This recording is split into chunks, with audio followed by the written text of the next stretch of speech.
Welcome back to Ducks Hockey and More, everybody. Thanks for tuning in. I wanted to do something a little bit different than I normally do. I see this a lot, but I kind of wanted to do one of my own, just because. I don't know how every other reason other than I wanted to do one on my own. So I wanted to go over all 32 teams and the rankings. Okay, so I'm going to rank them number 32 through number 1. Okay, they closely represent the current standings, if you will. If you looked at a league-wide standings, top to bottom, it's close, and that's usually the standings are a really good representation of who's at the top and all that in the middle and all that. But in my opinion, sometimes standings aren't exact in terms of where a team really ranks currently, and if that makes sense. Basically what I'm saying is that some teams are doing really well right now, and they may not have the best record because they had a slow start, but they are one of the better teams in the NHL. You know what I mean? So I'll be honest. Right now, the current standings are a good representation of all 32 teams and how they rank. It's very close. So here we go. We're going to start it off with number 32. But before I do, go down, subscribe, smash that like button. But definitely subscribe. Need lots of subscribers here. It helps me a lot. So please go do that. And without further ado, let's get into it. So number 32. Number 32, my Anaheim Ducks, my favorite team, the team I've been watching since 1993 when they came into the league. Number 32. Not much to say, and I'm not going to talk about every team too in depth. Just a little bit, but I wanted to just quick say that the Ducks have a lot of struggles. Obviously, that the record is horrid. Special teams are horrible. Defensively, they don't have any defense really. There's been a few games where they showed pretty good defense, but consistency-wise, every game, night in, night out, it's just not there. The goaltending has been good, but the defense in front of the goaltending has not. So, pucks are getting by the goalies. Gibson Stolars have struggled to keep the puck out of the net because of the guys playing in front of them, not because of their talent and their play. Okay, so some bright spots for the Ducks would be Troy Terry. He's having another great year. Zegras looks really good out there. Some of the newcomers look okay as well. But overall, there's a lot of stuff that the Ducks need to work on. The coach has to go. I've talked about it before. Dallas Eakins is horrible. That he needs to be coaching Pee Wee hockey, high school hockey, not NHL hockey. So they're at number 32. And they are in full rebuild, people. Full rebuild. It is very obvious. So moving on. Number 31, the Chicago Blackhawks. The Blackhawks I have at 31. By the way, real quick, going back to the Ducks. Let's start. We're off to a bad start here. The Ducks are 7-18-3. Okay, horrible record. They're a minus 50, and this is in 28 games. Okay, so 28 games, they're a minus 50. Wow. There's your defense, right? Okay, number 31, the Hawks. Blackhawks are at 7-15-4. Now, between the Hawks and the Ducks, these two teams are going to battle it out for that number 1 draft pick come this next draft in the summer of 23. But they're in 26 games, a 7-15-4 record with a minus 32 in terms of goals against. That's what that is. So minus 32. Not nearly as bad as the Ducks, but still pretty bad. They're at number 31. I think the Hawks are going to have to go into a full rebuild mode as well. I have a feeling specifically Patrick Kane will no longer be a Blackhawk at the end of the year. Jonathan Toews is kind of a question mark. There's some other players on the Hawks that may end up getting moved too, but they really need to move some pieces and start going into rebuild mode. They really do. Number 30, the Philadelphia Flyers. Now, the Flyers are an interesting team because they started off so well. Everybody was very surprised. Tortorella came out firing, and the Flyers were doing really well, beating teams and staying with them and just having a really good, surprising people and having good games and started off the season really well. That has changed. So the Flyers, who at the start of the season everybody figured would be at the bottom of the league, are now down at the bottom of the league. I don't see them climbing out of the hole they're in. I have a feeling it's just going to continue the way it's going, win some here and there. They are 9-13-6 in 28 games, and they're sitting at a negative 25 goals, minus 25. So they're number 30. Number 29, the Arizona Coyotes. The Arizona Coyotes, their record is 8-13-4. Okay, and that's in 25 games, and they're in minus 25, same as the Flyers. Excuse me. The thing about the Arizona Coyotes is they've showed they've showed they could be competitive. I know they surprised a lot of teams. The Arizona was actually, in my opinion, going to be dead last in the league the whole season long, but they've actually proven that they're competitive, and good for them. They just beat the Boston Bruins. It was a great game by Arizona. Their goalie stood on his head. But that was just one game. Again, consistency, kind of like the Anaheim Ducks. There just isn't any with Arizona. They're competitive for the most part, but they just can't win games on a consistent basis. So they're not there yet.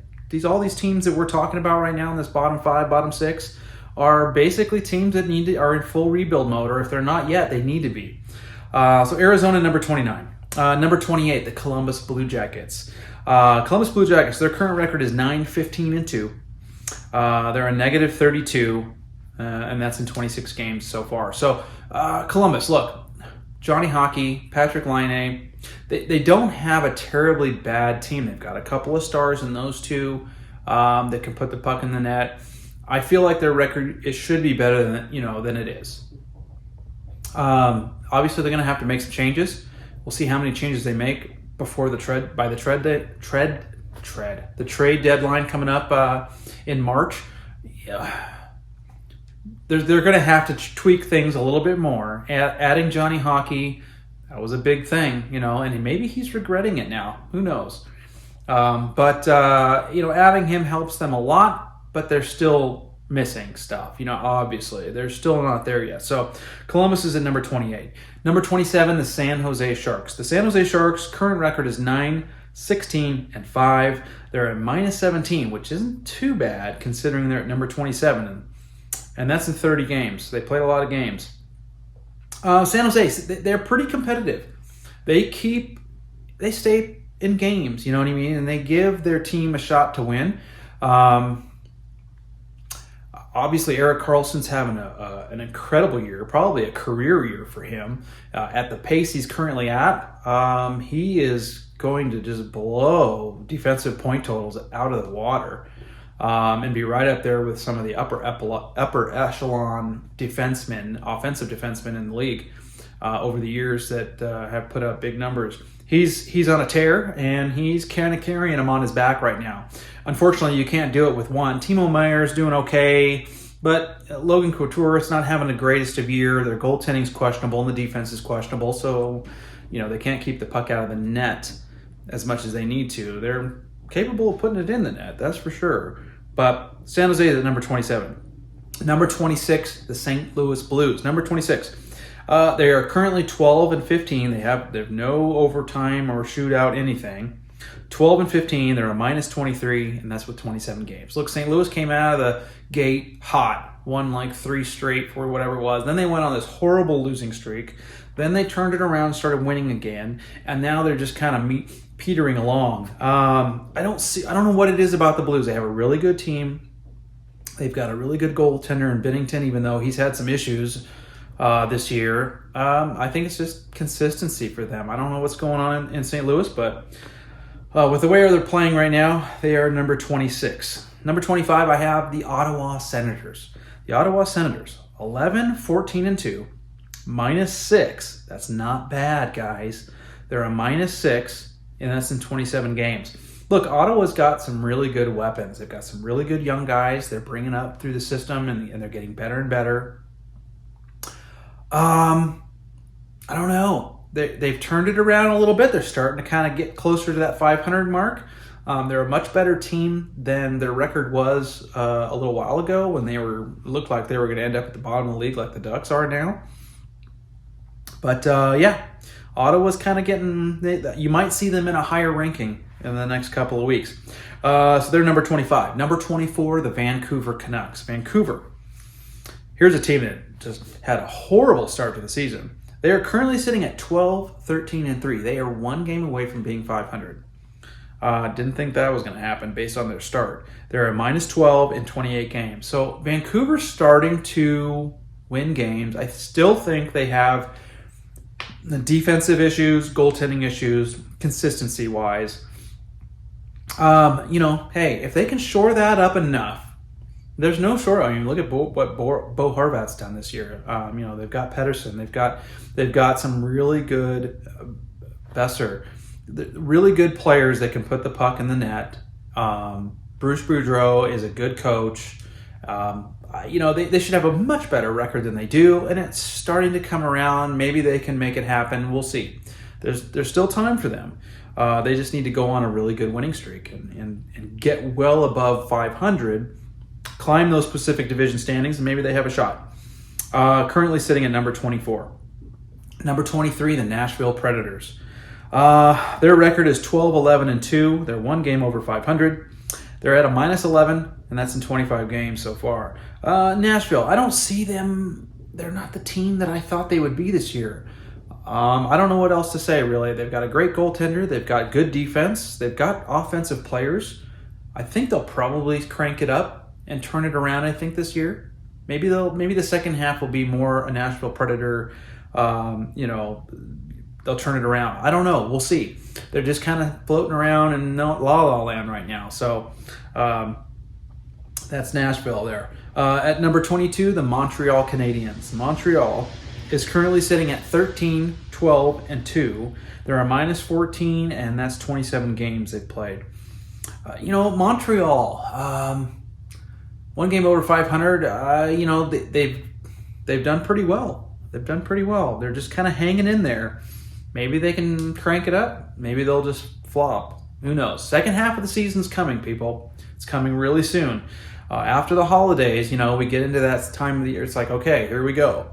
And it's only like 3 months till trade deadline time, and you know what I mean? And then the playoffs come right before you know it, So we'll see what Montreal can do, but they better do something quick. Buffalo, it comes in at number 21. Buffalo Sabres, they're 12, 14, and 2. 2 games below 500. I have them higher than Montreal only because Buffalo, Dahlin, Thompson, they've got some players that, and don't forget, Buffalo was on a tear there for a while. They started off the season really well, kind of like they always do. But they're better. There's something different about the Buffalo Sabres this year. They're a better team than they have been in years past when they start really well and then just start going south. I think Buffalo might turn it around and try to stay competitive. Are they a playoff-bound team? Probably not. No, I don't think so. But a very competitive team? Absolutely. A fun team to watch? Absolutely they are. Buffalo Sabres are a fun team to watch. If you can catch a Buffalo game on TV, watch it. Anyways, 12, 14, and 2, they're a plus 6 in 28 games. So they come in at number 21. Number 20. Okay, coming in at 20 are the Washington Capitals. They're currently sitting one game above 500 at 13, 12, and 4. They're a minus 1, and that's in 28 games. So 29 games. Look, they started off okay. Then they really went south and started losing games and went below 500, and it was looking like, hey, the Caps era is coming to an end. I still feel like it's coming to an end. Ovechkin's still really good. He's a very dynamic player. He's fun to watch. But he's aging. That's coming to an end. That whole, the Capitals had a lot of dominance in the East for several years. Them, the Pittsburgh Penguins, Tampa Bay, they were always up there. You can throw Toronto in there too, but that's coming to an end. You can kind of see it. So things are going to start changing in Washington, I think. And we'll see what happens. But as far as this year goes, I don't see them making the playoffs. I really don't. I think they're gonna fall short. Number 19, the Calgary Flames. Now here's a team that I expected to be at the top, near the top of the Pacific, and doing very well. One of the best teams in the NHL is where I expected them to be. They're not, though. They started the year off pretty well. They're currently sitting at 13, 11, and 4. They're a -1, and that's in 28 games. Look, the Calgary Flames, it's just consistency, really. There's times where they look really good. There's times where they look pretty bad. They have a great goaltender. They have good defense. They have players that can put the puck in the net. So really for them, again, it just comes down to consistently playing good hockey. I think some of the changes that were made in the offseason, obviously losing Johnny Gaudreau, losing Kachuk, that kind of thing, it's definitely changed the dynamics of this team. And the same thing can be said about the Florida Panthers. But Calgary just hasn't kind of figured it out quite yet. They brought in some good players. I mean, Jesus, Huberdeau, Weegar, Kadri, but for some reason, I don't know, the consistency isn't there for them. So they're sitting at number 19. At number 18, the Minnesota Wild. Minnesota Wild, their record is 14-11-2. They're a +2. That's in 27 games. Minnesota started the year off horrid. Absolutely horrible. Everybody was in shock. Nobody expected them to be such a bad team to start the season. They've turned it around. They are now playing really good hockey. And Marc-Andre Fleury is playing much better too. That was part of the biggest problem starting the season is Marc-Andre Fleury, although he's an older goaltender, he just wasn't playing well at all. Now he is. So, their record is good. They're 3 games above 500. I think they'll be in the playoffs. I don't think they're going to make much noise in the playoffs this year based on what I've seen so far, but that could change. They're currently sitting at number 18 for me. Coming in at number 17 are the Florida Panthers. Their record, 13-11-4. They're a +3, 28 games in. So, again, kind of like the Calgary Flames, how they made some changes. Well, Florida got Kachuk. They lost Huberdeau and Weegar. So the dynamics of that team that won the President's Trophy last year just has changed. They're not the same. So a move that I think they felt was going to be a good thing for them isn't working yet. It might, but it's not yet. Matthew Kachuk, he's a very good hockey player, but he's also a jackass. So he gets into too much trouble and does too many stupid things. So I don't know. I personally, as much as I think he's a good hockey player, I wouldn't want him on my team because of the kind of antics that he has out there on the ice. You know what I mean? I don't know. I don't like the guy. So Florida's sitting at number 17. Coming in at number 16, kind of a surprise, the Detroit Red Wings. They're right in the middle of the league. And I think that's a pretty good thing for them, considering what they've done. Yzerman's done a lot of good things for this team in the offseason, adding pieces like Perron, and he's bringing up the young core that they've drafted over the years. 13-8-6. They're a -2, but that's in 27 games. Detroit's a good team, and they're going to get better and better. I don't know what else to say about the Detroit Red Wings. They're a team that's on the rebound, that rebuild. In the next couple of seasons, they're going to be a playoff contender year after year, I think, and that's good for them. Coming in at number 15, here's a big surprise for me. The New York Rangers. The New York Rangers' current record is 14-10-5. They're a +7, and that's in 29 games. So they played a lot of games. But I expected the Rangers to be the top of the league in the East especially. I thought in the East, to get to the Cup, you're going to have to go through New York or Carolina. Okay? The Rangers are just not showing what they showed last year. Something changed. I don't know. They lost Ryan Strome and Frank Vatrano to the Anaheim Ducks. Those are two veteran, experienced players now. They're not like super dynamic players, but, they've definitely lost something. They're not the same team. But 4 games over 500 right now. They're sitting at number 15 for me. Number 14, the Edmonton Oilers. The Oilers are 16-12. They're a +5 in 28 games. This team is so good with Connor McDavid, Draisaitl, Evander Kane, Nugent Hopkins. I mean, my God, guys, they have so many offensive weapons. Just in Draisaitl and Connor McDavid alone. They remind me, and they're probably even better, but they remind me of the Korea-Solani tandem. In Anaheim when I used to watch them play. I mean, it was just like night in, night out. The way they played, it was just unreal. Loved watching that. It's the same, if not they're even better. But something's missing with them. The defense, the goaltending consistencies are not allowing them to just take off. Maybe they will. As we approach the second half of the season, maybe the Oilers will turn the page and start cranking. They're 14. At number 13, the defending Stanley Cup champions, the Colorado Avalanche, at number 13. They are currently 13, 10, and 2 with a +7. Now, they've only played 25 games, though. Okay, so that's why I have them at number 13. They're ahead of some other teams. But that's just because they haven't played as many games. Their point total on the season and their record, I think, is going to continue to get better. And in fact, there's some news about McKinnon being injured and being out. That's not going to help them one bit. So hopefully they can stay consistent and keep winning even without McKinnon for a little while. But that's where they sit, number 13. At number 12, I have the LA Kings. Los Angeles Kings' current record is 15, 11, and 4. They're a -5, though, and that's in 30 games. So they played a lot of games. They're 34 points, number 12, LA. LA's they're a very good team. I think it's just, again, it's for a lot of teams right now, they're kind of in the middle of the pack. It's consistency. They've just got to go on a good win streak, start winning some games consistently so they can separate themselves from the rest of the guys behind them that are kind of hanging in there. At number 11, I have the Seattle Kraken. Here's a huge surprise. It's actually a really good surprise. The Seattle Kraken. What a turnaround. Second season, sophomore season for the Kraken.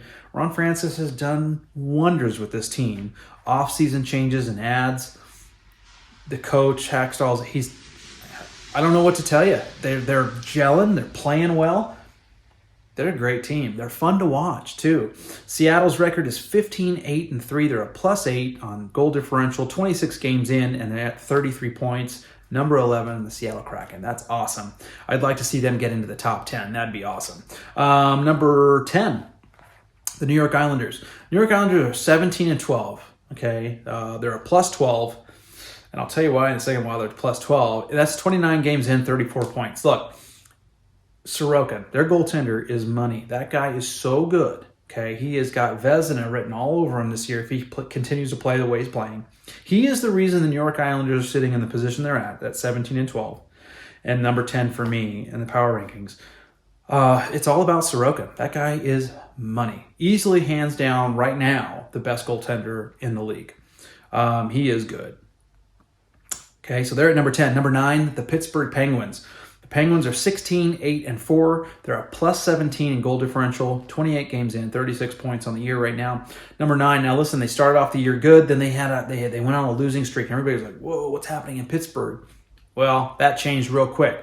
Now they're playing Pittsburgh hockey, and they're back to the Penguins that we saw in the beginning of the year and in years past. So they're doing really well. Definitely playoff bound if they stay healthy. And Yari's in net, and he's looking pretty good lately. He's been doing really well for them. Number 8, the Tampa Bay Lightning. Tampa, 17, 9, and 1, +13. That's in 27 games. They got 35 points. Listen, Tampa, they're just they've lost the punch they've had over in the last, they've gone to the Stanley Cup 3 years in a row. Won the first 2, lost the Colorado Avalanche last year. And I kind of had a feeling going into this year that they were going to be good, but just not quite as good. You can't keep doing that year after year. It's too hard. They're still a very good team, though. Obviously, you could say they're at number 8 in the power rankings, my power rankings, and they have a great record at 17, 9, and 1. So, if Tampa continues to play the way they're playing and stay healthy, they have a good shot to get in the playoffs. Maybe they'll go deep. We'll see. Number 7. The Carolina Hurricanes. So they're 15, 6, and 6. They're a +7. Could be better, but they're winning games, but only by 1 or 2 goals. You know what I mean? They're not blowing people out of the water. 27 games in, they have 36 points. Carolina is again one of those teams in the East that I felt like starting the season, the Cup was going to go through Carolina based on some of the additions they made and just this team in general. I don't know if I feel that way right now. We'll see how things play out over the next few months. They're definitely playoff bound, but I don't know if the Cup's going to have to go through them anymore. At number 6, the Winnipeg Jets. Here's a big surprise. Okay, Winnipeg was one of those teams that I felt at the beginning of the year was just kind of a bubble team. They might squeak into the playoffs as a wild card, right? Well, the way they're playing right now, they're going to go for sure. Their record is 18, 7, and 1. They're a +23. 26 games in, they have 37 points. The Jets look good. They look really good. They had a game not too long ago against the Anaheim Ducks. The Anaheim was on a road trip through the Central Division, played the Jets, and the Ducks were up like 2-0 at one point, and then the Jets just came storming back, scored like 5-6 in a row. Done. They turned it around. They're a good team, and they show it night in, night out. Hellebuck's having a great year. I don't know. They've got a pretty solid team. No one's like just standing out, blowing people out of the water offensively. They've just got a good team. Does that make sense? They have a good team. And they play well together, and they're showing it. So the Jets are going to make some noise come playoff time. Number 5, the Dallas Stars. Dallas. Again, here's one of those teams I did not expect to be doing this well. They're at number 5. Okay, my power rankings, 16, 7, and 5. They're plus 24, 28 games, 37 points. So Robertson's killing it. The guy is money. They're having a good year, and Ottinger's just a great goaltender. He's having another good year just like he did last year. If they stay healthy and keep rolling, Dallas is they're going to be one of those teams that's going to make a lot of noise come playoff time and be a tough team to beat. Coming in at number 4. So we're into the top 4 now, okay? Top 4. Number 4, the Vegas Golden Knights. They're 28-1. 20 wins, 8 losses, 1 tie. They're a plus 20. 29 games in, 41 points. Look, Vegas came out rolling. They were kind of like the Boston Bruins. They were one of those teams that was just like a steam train. They couldn't be stopped. Well, they've been kind of stumbling a little bit here and there lately, okay? But that's okay. I mean, as long as they can continue to win games and try to keep it pretty consistent, they'll get through this little funky thing they're in and they'll start rolling again. But Vegas is good. They're at number 4. Number 3, the biggest surprise of the year, everybody. Number 3 on my power rankings are the New Jersey Devils. Some people may not agree with me on the number 3 spot, but that's where I have them. 21, 5, and 1. Unreal, dude. Plus 37 on the goal differential. This is 27 games in. They have 43 points. The Devils are money, guys. Lindy Ruff on the beginning of the year, I think they were 0-3. I've talked about this before in previous videos where the Devils were, they were 0-3. Everybody wanted Lindy Ruff to go already. And guess who came to town? The Anaheim Ducks on a road trip. And the Devils beat them, right? Ever since the Devils, go back and look, ever since the New Jersey Devils beat the Ducks at home, their house in Jersey, they just started taking off. It was almost like that was the game that said, okay, we can do this, let's rock and roll, and all of a sudden they took off.